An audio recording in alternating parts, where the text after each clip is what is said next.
অনেকগুলো রাষ্ট্র আমরা জানি যে মানবিক করিডোর দিতে গিয়ে আস্তে আস্তে সেখান দিয়ে অনেক কিছু প্রবেশ করেছে এবং আস্তে আস্তে একটা যুদ্ধ অবস্থায় পর্যন্ত চলে গেছে, রাইট? বাংলাদেশ নিয়ে বরাবরই কিন্তু চক্রান্ত ছিল, ষড়যন্ত্র ছিল।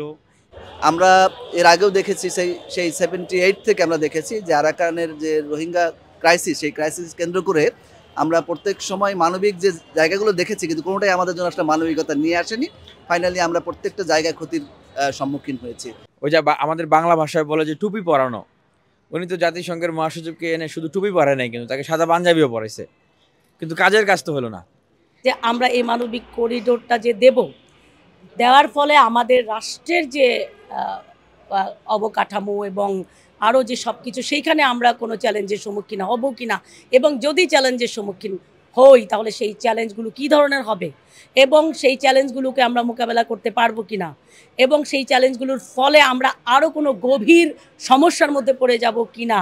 কারণ আমরা যদি পৃথিবী বিভিন্ন দেশের ইতিহাস দেখি, এই যে খুব অতি সম্প্রতি খুব বেশি দিন আমরা বলবো না, কত বছরের মধ্যে 5 থেকে 10 বছর 15 বছরের মধ্যেই অনেকগুলো রাষ্ট্র আমরা জানি যে মানবিক করিডোর দিতে গিয়ে আস্তে আস্তে সেখান দিয়ে অনেক কিছু প্রবেশ করেছে এবং আস্তে আস্তে একটা যুদ্ধ অবস্থায় পর্যন্ত চলে গেছে, রাইট? এবং মিডল ইস্ট, তাই না? এইসব রাষ্ট্রগুলোর ভেতরে যখন এই মানবিক করিডোরের ফলে এই ধরনের ব্যাপার আসে, সেই রিস্ক তো আমাদের ভেতরে ভয়ের সৃষ্টি করতেই পারে। এটা মানে একদম ফেলে দেওয়ার কোনো সুযোগ নাই। তো আমার মতে এই জিনিসগুলোকে অবশ্যই আগে দেখতে হবে এবং স্টেক হোল্ডারদের সাথে কথা বলতে হবে, সবার সাথে আলাপ আলোচনা করে তারপরে যেটা ভালো মনে হয় সেটা করতে হবে। এক্ষেত্রে কোনো রকম যাচাই বাছাই না করেই হঠাৎ করে বাংলাদেশকে কেন সেই করিডোর দিতে হবে, সেটা চায়না দিতে পারতো। চায়না একটা বিশাল অঞ্চল জুড়ে রয়েছে, যেটি এবং পরাশক্তির একটি দেশ হিসেবে চায়না রয়েছে জাতিসংঘের স্থায়ী রাষ্ট্র হিসাবে। তো তারা সেই ভূমিকাটি রাখতে পারতো জাতিসংঘের পক্ষ থেকে, এবং সেটি স্ট্র্যাটেজিক দিক থেকে বাংলাদেশের পক্ষ থেকে বঙ্গোপসাগরের ব্যবহারের তো কোনো নিষেধাজ্ঞা ছিল না।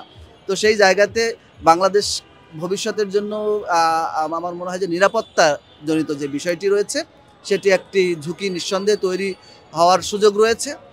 এবং সামনের দিনগুলোতে আমার মনে হয় যে আমাদের যে রাজনৈতিক দলগুলো আছে তারাও হয়তো এগুলো নিয়ে নতুনভাবে ভাববে, কেননা হঠাৎ করে এই রকমের একটি সিদ্ধান্ত দেশের স্ট্র্যাটেজিক যে পয়েন্টে, বিশেষ করে বঙ্গোপসাগর এবং তার পার্শ্ববর্তী যে মায়ানমারের আরাকান জনগোষ্ঠী, যারা অলরেডি একটা স্বাধীনতাকামী জনগোষ্ঠী হিসেবে স্বাধীনতা ঘোষণা করেছে, সেরকম একটা জায়গাতে এরকম একটি স্ট্র্যাটেজিক সিদ্ধান্ত আমার মনে হয় যে জাতীয় ঐক্যমত্যের ভিত্তিতেই নেওয়া উচিত ছিল। এক্স্যাক্টলি, আরও বিকল্প কোনো ব্যবস্থা আছে কি না সেইটাকে অবশ্যই এক্সপ্লোর করতে হবে।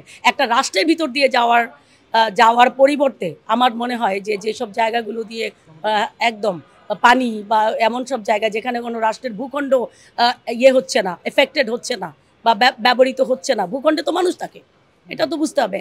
একটা করিডোর গেলে সেখানে বিভিন্নভাবে মানুষ এটার সাথে যুক্ত হয়ে যাবে, কোনো ভালো মন্দ যেভাবে হোক। তো এই যে যুক্তটা থেকে যদি আলাদা করা যায়, যদি এই রিস্কগুলো থেকে আমরা বাইরে থেকে যদি মানবিক করিডোর দেওয়ার সুযোগ থাকে, আমার মনে হয় সেইটাই জাতিসংঘের উচিত হবে গ্রহণ করা। বাংলাদেশ নিয়ে বরাবরই কিন্তু চক্রান্ত ছিল, ষড়যন্ত্র ছিল। এর আগেও কিন্তু শহীদ প্রেসিডেন্ট জিয়াউর রহমানের সময় কিন্তু এই রাখাইন অঙ্গরাজ্য থেকে রোহিঙ্গাদের পাঠানোর যে চেষ্টা করা হয়েছিল, সেটা কিন্তু আমরা পুশব্যাক করেছি। শহীদ প্রেসিডেন্ট জিয়াউর রহমান কিন্তু তার রাজনৈতিক দূরদর্শিতা দ্বারা এবং আন্তর্জাতিক মহলে কথা বলে কিন্তু উনি আমাদের তৎকালীন সময়ে কিন্তু ব্যাক করেছিলেন। কিন্তু এই যে বিগত 17 বছরে যারা ফ্যাসিস্ট ছিলেন, দেশের স্বার্থ চিন্তা না করে, বাংলাদেশের মানুষের কথা চিন্তা না করে হুট করে একটা করিডোরকে দিয়ে দিল বা থাকার জায়গা দিয়ে কোনো লক্ষাধিক রোহিঙ্গাদের আশ্রয় দিল। কি উদ্দেশ্য দিল, কেন দিল, এটার উদ্দেশ্য এখন বাংলাদেশের মানুষের কাছে কিন্তু স্পষ্ট। এগুলো কিন্তু বাংলাদেশের স্বাধীনতা এবং সার্বভৌমত্বের জন্য দিনকে দিন এটা হুমকি স্বরূপ। আমরা চাই যে যত দ্রুত সম্ভব এই রোহিঙ্গাদেরকে বাংলাদেশ থেকে তাদের অঙ্গরাজ্যে ফিরিয়ে দেওয়া আন্তর্জাতিকভাবে। মাননীয় উপদেষ্টা উনি বলেছিলেন যে কিছুদিন আগে জাতিসংঘের মহাসচিব যখন এসেছিলেন যে 1,80,000 রোহিঙ্গা আগামী ঈদে নাকি মায়ানমারেই থাকবে, চলে যাবে। আমরা এই কয়েকদিনে দেখলাম যে 1,13,000 রোহিঙ্গা আরও বাংলাদেশে ঢুকলেন, আরও প্রায় 6-7 লক্ষ রোহিঙ্গা যারা বাংলাদেশে ঢোকার অপেক্ষায় আছেন। তো হচ্ছে তো উল্টা। আমাদের তো রোহিঙ্গা ক্রাইসিস সলিউশন হওয়ার কথা ছিল, আমরা তো অনেক খুশি হয়েছিলাম। উনি ওই যে আমাদের বাংলা ভাষায় বলে যে টুপি পরানো, উনি তো জাতিসংঘের মহাসচিবকে এনে শুধু টুপি পরায় নাই, কিন্তু তাকে সাদা পাঞ্জাবিও পরাইছে, কিন্তু কাজের কাজ তো হলো না। যে যুক্তি দেওয়া হচ্ছে যে রাখাইনে একটা দুর্ভিক্ষ হতে পারে, এর জন্য তাদের মানবিক সহযোগিতা প্রয়োজন। এখন এই যে হিউম্যানিটেরিয়ান যে করিডর বা মানবিক করিডর, এটা দিয়ে শুধু অন্ন বস্ত্র, বাসস্থান, চিকিৎসা, শিক্ষা এই সমস্ত কিছু সরবরাহ হবে, না এর ভিতর দিয়ে আরও বিভিন্ন কিছু সরবরাহ হবে? কারণ মিয়ানমার কিন্তু একটা যুদ্ধরত অবস্থার একটা দেশ। তো যুদ্ধরত একটা অবস্থা দেশের ভিতরে, এটা স্বাভাবিকভাবেই আমরা বুঝতে পারি যে একটা সেন্সিটিভ জোন। সেখান দিয়ে কি অস্ত্র পাঠানো হবে, সেখান দিয়ে বিশেষ প্রশিক্ষিত লোকদেরকে পাঠানো হবে, আনা হবে, এই সমস্ত জিনিস যে হবে না তার গ্যারান্টি কি? আসলে এই হঠাৎ করে বাংলাদেশের পক্ষ থেকে রাখাইনে করিডোর হওয়ার যে বিষয়টি, এটি আমাকেও আশ্চর্যান্বিত করেছে। কোনো পক্ষের সাথে আলোচনা, অর্থাৎ দেশীয় যে এই ধরনের কোনো একটা সিদ্ধান্ত হতে হলে বর্তমান পরিস্থিতিতে আমি মনে করি জুলাই পরবর্তী সময়কালে নিশ্চয়ই দেশের যে বিদ্যমান রাজনৈতিক দলসমূহ ছিল তাদের সাথে আলোচনা করার দরকার ছিল। এখানে রাখাইনে যে মানবিক করিডোরটা হচ্ছে, এটা কিন্তু বাংলাদেশের ভিতর দিয়ে না নিয়ে সে আপনার মিয়ানমারের যে সমুদ্র বন্দর, সেই সমুদ্র বন্দর থেকে কিন্তু তারা নিতে পারে। কিন্তু সেটি না করে বাংলাদেশের ভিতর দিয়ে নেওয়া মানে, এখানে আমরা জানি যে চায়নার বিশাল বড় একটা ইনভেস্টমেন্ট আছে মিয়ানমারে, এবং মিয়ানমারে পরাশক্তি আমেরিকা তারাও এখানে একটা অবস্থান করতে চায়। সেক্ষেত্রে বাংলাদেশের ঘাড়ের উপরে দায় চাপিয়ে এখানে একটা অবস্থান তৈরি করার জন্য তারা যে কাজ করবে না, এটা তো আমরা বলতে পারি না। সুতরাং পরাশক্তি যেই হোক না কেন, আমরা বাংলাদেশের ইন্টারিম গভর্নমেন্টকে বলবো যেখানে একটা কৌশলগত অবস্থান নিতে হবে, নিজের ক্ষতি করে অন্যের উপকার নয়।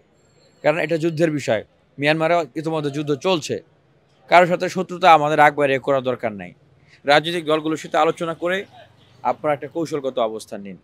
একটা দেশের স্বাধীনতা এবং সার্বভৌমত্বের সাথে যে বিষয়গুলো জড়িত, এই করিডোরটাকে ইউজ করতে দিলে আমাদের স্বাধীনতা এবং সার্বভৌমত্ব ক্ষুণ্ণ হতে পারে। আর মায়ানমার আমাদের পার্শ্ববর্তী দেশ, পাশে ইন্ডিয়া আছে, বর্ডারে কিন্তু আমাদের প্রতিনিয়তই কোনো না কোনো ঝামেলা লেগে থাকছে। একটা স্বাধীনতা সার্বভৌমত্বের প্রশ্নে এই যে রাখাইন রাজ্য থেকে যারা রোহিঙ্গারা বাংলাদেশে এসেছে, এটাই তো আমরা মনে করি বাংলাদেশের জন্য একটা বোঝা স্বরূপ। আন্তর্জাতিক নানা মহল এই বিষয়ে ইনভলভ, মায়ানমার সরকারও এই বিষয়কে তাদেরকে রোহিঙ্গাকে ফিরে নেওয়ার জন্য নানাবিধ চক্রান্ত করে যাচ্ছে, আন্তর্জাতিকভাবে ষড়যন্ত্র করে যাচ্ছে।